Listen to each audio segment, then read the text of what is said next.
Hello, my dear friends. How are you doing? Hope you are having an amazing day and not having to deal with drama. Ready for new stories I have for you today? Let's go to the first one. Buckle up, as it's a long one, and don't forget to listen to the end of the story to hear my insights. Enjoy the stories, guys, and please like and subscribe. And of course, don't forget to leave a comment. I never thought my life would turn into some twisted soap opera, but here we are. This situation has been building up for years, and I need some outside perspective because the sheer audacity of what just happened is still hard to process. So buckle up, this is going to be a long one. For some background, I, 33 female, came from what I thought was a stable, loving family. My parents were married for over 30 years, and while they had their ups and downs like any couple, I always thought they had a solid relationship. My mom, 56 female, was the rock of our family. She was loving, strong, and always put my dad and me first. I was close with both of my parents growing up, but my bond with my mom was unbreakable. Then, about 5 years ago, everything came crashing down.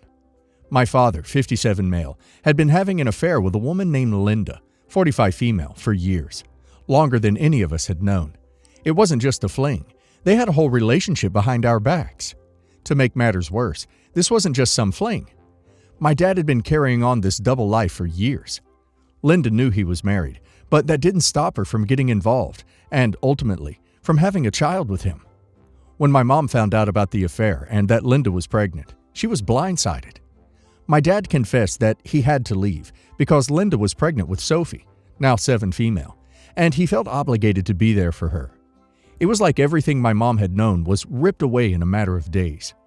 When my dad left my mom for Linda, it broke her. My mom was devastated. After decades of being by his side, he discarded her like she meant nothing. I was furious. I couldn't believe my father, who had always seemed so devoted to my mother, had been living this lie.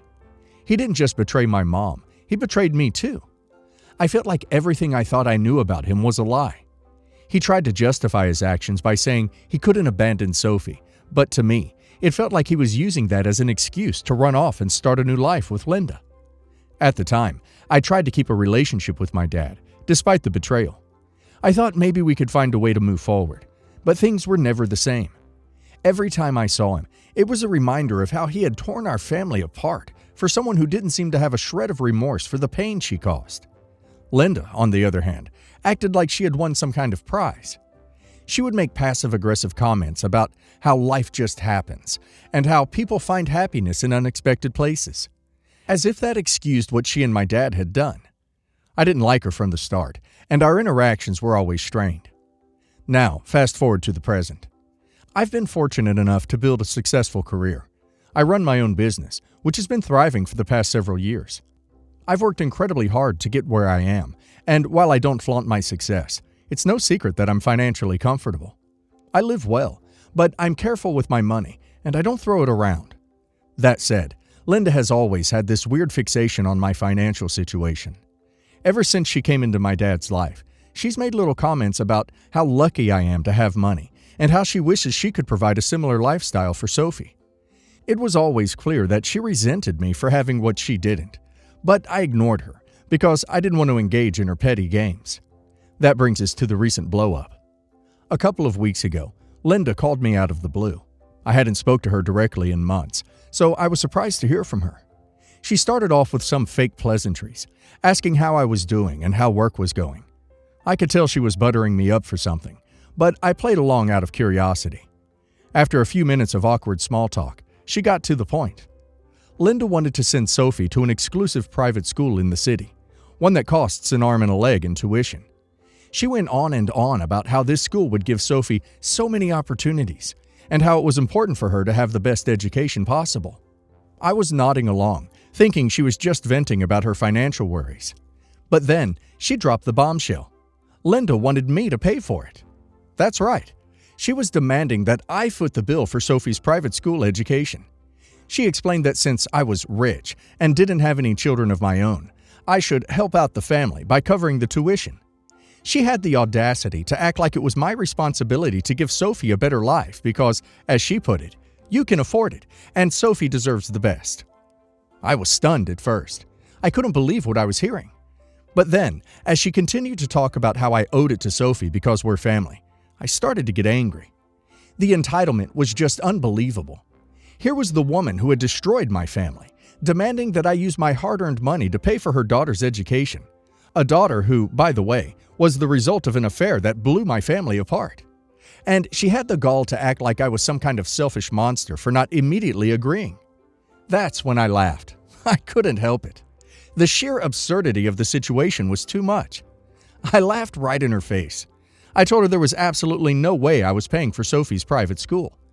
I reminded her that Sophie was her and my dad's responsibility, not mine. I also pointed out that I had worked my butt off for my money, and just because I'm successful doesn't mean I'm obligated to bail them out of their financial problems. I told her that it wasn't my fault they couldn't afford the lifestyle she wanted for her daughter, and that if she wanted Sophie to go to private school so badly, she should figure out how to pay for it herself. Linda didn't take that well. She started yelling at me, calling me selfish and heartless. She accused me of punishing Sophie for my father's mistakes, and said that I was taking out my anger at her and my dad on an innocent child. She even tried to guilt-trip me by saying that Sophie looks up to me, and that I was setting a terrible example by refusing to help her. I wasn't having any of it. I told her that I didn't owe her or Sophie anything, and that I wasn't going to be manipulated into paying for something that wasn't my responsibility. The conversation ended with Linda hanging up on me, and I thought that was the end of it. But of course, it wasn't. A few days later, my dad called me. He was clearly trying to play mediator, saying that while Linda was a bit out of line, I should consider helping out because family takes care of family. I told him that if he and Linda wanted Sophie to go to private school, they could figure it out themselves. I wasn't going to be guilted into paying for something just because I had money. My dad was upset, but I didn't back down. He tried to make me feel guilty, saying that Sophie didn't ask for any of this. But I told him that this was between him and Linda, not me. They made their choices, and they need to live with them. Now, both Linda and my dad are giving me the cold shoulder. My dad hasn't spoken to me since that phone call, and Linda has been bad-mouthing me to anyone who will listen. She's telling family members that I'm selfish and greedy, and that I'm punishing an innocent child because I'm bitter about the past. Some relatives have reached out to me, saying that I should do the right thing and help Sophie because it's not her fault. But here's the thing. I don't blame Sophie. She's a child, and none of this is her fault. But that doesn't mean I'm going to pay for her private school education just because her mother thinks I should. I worked hard for my money, and I don't feel like I owe Linda or my dad anything after what they put me and my mom through. I've already tried to keep a civil relationship with my dad despite everything, but this feels like a line too far. So, Reddit. Am I the a-hole for laughing in Linda's face and refusing to pay for her daughter's private school? The audacity of Linda is off the charts. She destroyed OP's family and now expects OP to pay for her affair child's education? That's beyond entitled. OP doesn't owe her or her father anything, especially not after the pain they caused. It sounds like Linda is just trying to take advantage of OP because OP has been successful. OP needs to stand her ground. She has worked hard for her money, and it's not OP's responsibility to bail them out. Sophie is their child, not OP's. Not the a-hole. It's pretty rich, pun intended, for Linda to expect you to pay for anything after the way she tore apart your family. I understand Sophie is innocent in all of this, but that doesn't mean you're obligated to fund her private school. If your dad and Linda want her to have a private education, they can figure out how to pay for it themselves. It's outrageous that they're trying to guilt-trip you into footing the bill just because you've done well for yourself. Not the a-hole, and honestly, laughing in her face was the most appropriate response.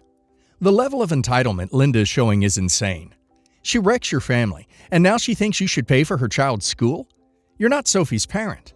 You're not responsible for her upbringing, especially when it's clear Linda is only trying to use you because of your success. You've been more than generous by even staying civil with your dad after everything. Don't let them manipulate you into feeling guilty. Not the a-hole. Linda is out of her mind. You're not responsible for paying for anything related to Sophie, especially not her private school tuition. It's one thing to want to be there for your half-sister, but this is way beyond that. Linda sounds incredibly manipulative, and your dad isn't much better for enabling her. You've already made it clear that you don't owe them anything. Don't feel bad for standing your ground. Your success is your own, and they have no right to it. My fiance and I have been together for almost 2 years. We did long-distance relationship for a year, and I moved to be with him 7 months ago. Now, throughout our relationship, my fiance's ex, Amy, she had broken up with him a few months prior, and they had dated on and off for a year. Had taken it upon herself to contact him multiple times. The first time was early on, trying to get him back. Second time, her friends wanted to make t-shirts saying, Team Amy, in an effort to seclude me from the fiance's life and they get back together. And the third time was a message saying that she hopes he's happy and that her thoughts and doubts don't matter. During each of these instances, I was on the East Coast and not near my fiance, but he let me know and did not respond to his ex. However, by the third instance, I was tired of constantly dealing with this. I asked my fiance to block her off all platforms, which he did. Took a lot of courage to ask that of him. To make matters more unlucky, my future sister-in-law is best friends with his ex. They refer to themselves as sisters often. So I will forever be dealing with this woman. After my fiance received the third message and he blocked her, a week later I fly to him for the weekend and we go to a football game. We run into my future sister-in-law and future brother-in-law. They had extra tickets and wanted us to sit with them. We were very excited to sit with them, and it wasn't until we were at the gate that my future sister-in-law said that my fiance's ex would also be sitting with us. I was floored and felt ambushed to be nice to someone I could not stand. 20 minutes into the game, I left, but eventually came back a half hour before the game ended. Since then, I have spoken very outwardly to my fiance about my dislike for the ex, and have questioned the motives of why my future sister-in-law left that information out until last minute for that event. A month into me moving here, future sister-in-law invited us to her child's birthday party. I saw on the invite list that the ex was also attending. I texted her and explained that I was uncomfortable being around the ex and would not be attending the birthday party. It was a long, heartfelt text trying to talk to her about it. My future sister-in-law didn't reply until later in the day on a group chat with the entire family, calling me selfish and vindictive to try to cut out her best friend. I immediately called her and was furious, but still tried to be respectful of her, even though she took the approach of involving everyone in the family when I attempted to talk to her privately.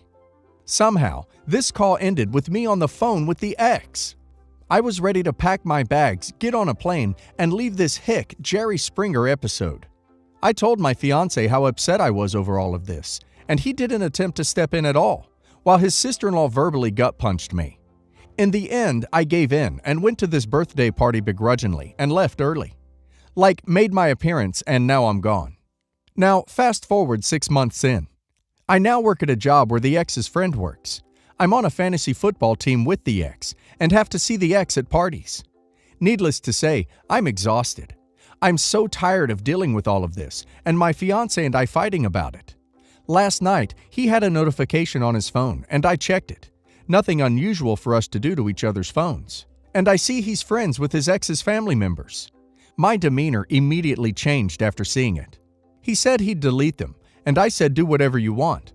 I'm tired of seeing your ex in my life, and my fiance and I got into another fight. I'm not sure what to do. The ex will always be in my life, it seems. I'm ready to give up and just go home. We slept in separate rooms last night, and supposed to get married in 2 weeks. I wanted to get some opinions on whether I'm overreacting, or is this somewhat of normal reaction for this situation? If your fiance cannot stand up for you now, he never will. He should have left that ball game with you and should not be entertaining this. Chances are he's enjoying the attention. There's no way I could go through with that wedding. Look, your fiance needs to step up and tell his family and friends that they need to respect y'all's relationship and deal with Amy on their own time, not around him or you. If he's not willing to stand up for you on this, maybe he's not ready to be your husband. You don't have to go the rest of your life with Amy in it. And I would stay the hell away from that sneaky future sister-in-law too. She dated your fiance on and off for a year, then spent the last 2 years actively working to sabotage his relationship to the point where her friends and his family are involved. Instead of getting a restraining order against the chick who made t-shirts for all her friends about her former boyfriend, he's totally cool, and they're friends with each other's families. I bet if you get married, she'll have a spare key to your house and change her last name to his. Edit to ask, did she get invited to your wedding, or is she just someone's plus one? My brother and his wife have never planned a single pregnancy. My brother is uneducated and can't support his family on what he makes. He's on his work insurance and his wife and kids are on Medicaid. They have twin daughters who are 5 and a boy who is 4. Now they are pregnant again, unplanned, with a rare form of twins. The pregnancy is high risk, and my sister-in-law will have to go into the hospital an hour away from her family at 20 weeks until they're ready to take the babies at 32 weeks. My sister-in-law's mother and stepfather are, in my opinion, white trash. Both nurses, yet claim they never have money and barely ever have time to babysit. Meanwhile, my parents have watched the kids weekly and overnight almost every weekend since they were born. My parents bought my brother and sister-in-law a used van last year after months of allowing my sister-in-law to use my mother's car while my mother and father shared his leased car because sister-in-law and brother didn't take care of their SUV and it caught fire on a major road, with all 3 children in it along with sister-in-law. My mom had to leave her work to pick them up. While sister-in-law was borrowing my mom's car, she locked her keys inside the car 7 times over a 4-month period. I have never done this myself in my entire life, nor have my parents or my husband. Recently, my sister-in-law crashed the used van my parents bought for them into a tree at a house she brought all 3 kids to see. A house for sale that she and my brother want, even though they can't afford to even fix the problems in their own home. The glass shattered on the back door, and it was dented horribly. The door has to be replaced. My parents, who kept the van in their name, have to suffer their car insurance rates going up. My husband and I love those kids, but they are being ruined by my brother and his wife. The oldest, by 1 minute, twin, is the best behaved one, yet my brother and sister-in-law are hardest on her. We were in a restaurant once, and the younger twin was eating sugar from sugar packets.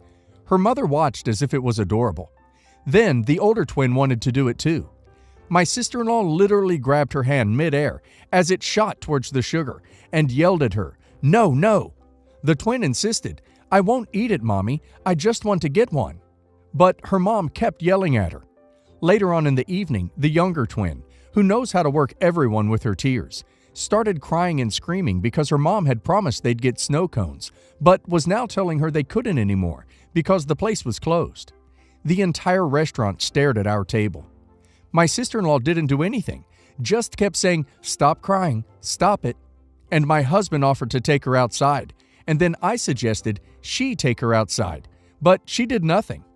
Finally, when the twin quieted down, my grandmother looked at my sister-in-law and said, "You baby her too much. You let her do whatever she wants, but scold her sister for wanting to do those things too. She is babied too much." Sister-in-law was pissed and turned away from my grandmother after that. The next day, the kids came over to swim in my parents' blow-up pool. Sister-in-law proceeds to talk loudly about them visiting her sister later on that day to go to a splash pad. Well, then sister-in-law starts acting like her stomach hurts from the pregnancy and mentions that she texted her sister saying she's not taking the kids there after all. Younger twin lost it. She started screaming and crying, growling and hitting her mother. My grandmother ushered sister-in-law away from the twin and into the house. Grandma told the twin she can come inside when she learns to behave. Told me and everyone else not to baby her. I go to sit with my husband and father, who are watching the other twin and brother swim while the first twin screams in the backyard. Suddenly, little brother is crying that he wants his mom, so we let him go inside, but Grandma says not to let the screaming twin inside until she calms down. She's trying to teach sister-in-law how to parent at this point. I ask the twin why she's screaming. "I want to go inside to Mommy." I tell her she needs to calm down first. Suddenly, her twin, the older, mature one, starts crying a genuinely deep-down sad cry. "I want sister to stop it," she says. I hug her and tell her, "We all do. It's okay, she will stop." Older twin sobs. "No, she won't. She will start throwing things. Nobody ever stops her." Eventually, sister-in-law comes out to bring the screaming twin inside, who then resists and says, "You're making it worse, Mommy." Sister-in-law takes her inside and whispers to her, "Do you want to go home?" At one point, my parents' neighbors bring their 2-year-old over. He cries because he wants to swing, but my nephew won't let him have a turn on the swing set. Sister-in-law doesn't do anything. We all yell at him to give the neighbor's toddler a turn, but we wait for sister-in-law to make him move. She doesn't. Later, he hits his oldest twin sister repeatedly in the chest and private part. My husband gets angry and picks him up to remove him from the pool. The day before, my nephew ran up with his fist cocked to punch my husband's private parts, but my husband stopped him. One time, my nephew locked us out of the house because he thought it was funny.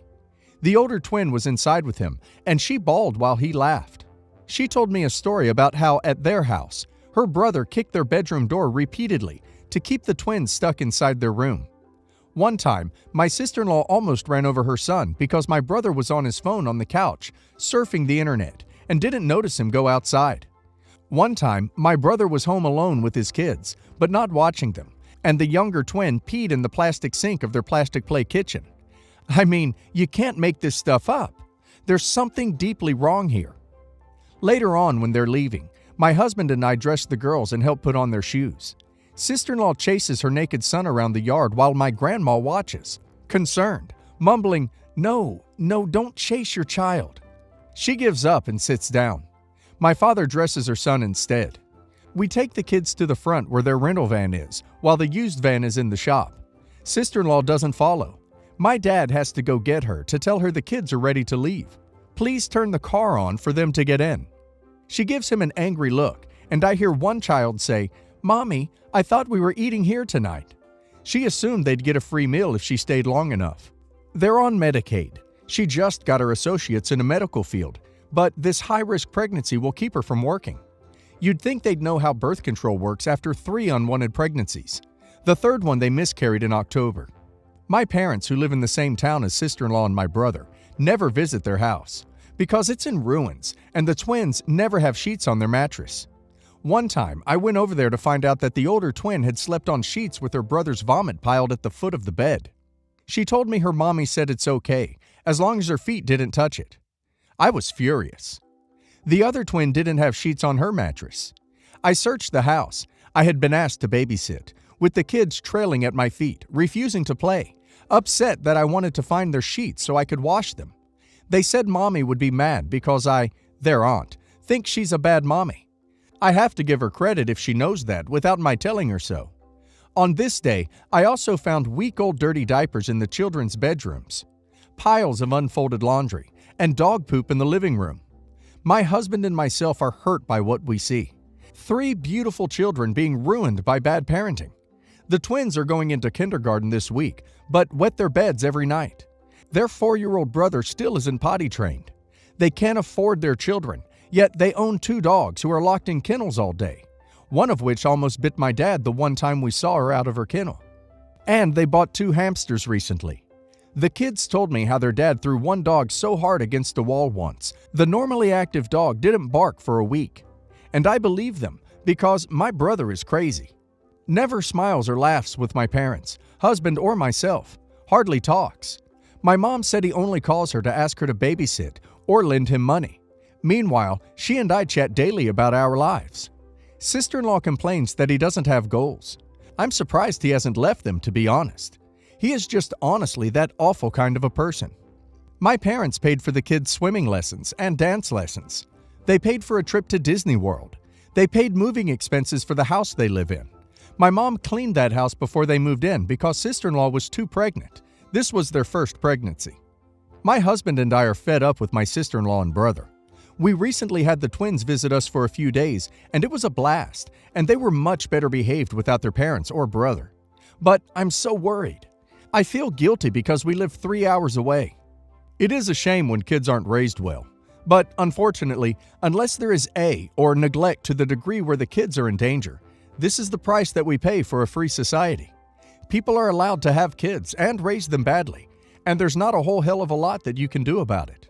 The animal and the dog poop and dirty diapers laying around the house might be sufficient to get CPS involved. But if your brother and sister-in-law can get the house clean, since there's no physical or drugs, it's unlikely they would be removed. You could monitor the situation closely and get them involved if you see any signs of I had a neglected niece, and the best thing you can do is to stay in their lives. You offer to watch them as much as possible. You expose them to a safe and nurturing environment. You develop a personal, loving relationship where they can get another perspective on the world.